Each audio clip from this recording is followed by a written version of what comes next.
అది కాదనటం లేదు. కానీ ఇప్పుడేమైందంటే ఎప్పుడైతే వైఫ్ కొంత డైవర్స్ కేస్ అవ్వటము, ఇష్యూ అవ్వటము, 2 అక్కడ బీజేపీ అధ్యక్షుడు త్రిషను ఉద్దేశించి ఒక కామెంట్ చేయటం, మళ్ళీ ఆయన కొంచెం వెనక్కి రావటం, ఇదంతా కొంత గందరగోళం నడిచింది.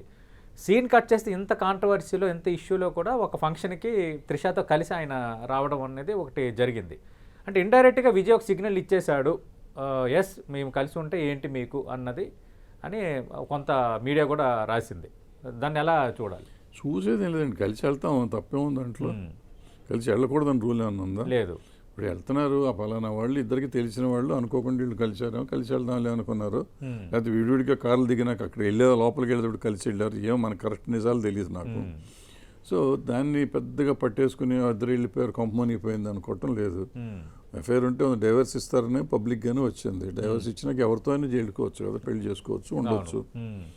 సో భారతదేశంలో లివింగ్ రిలేషన్షిప్ తప్పేం లేదని చెప్పి రూల్ కూడా వచ్చింది. Okay. So let it go. Right.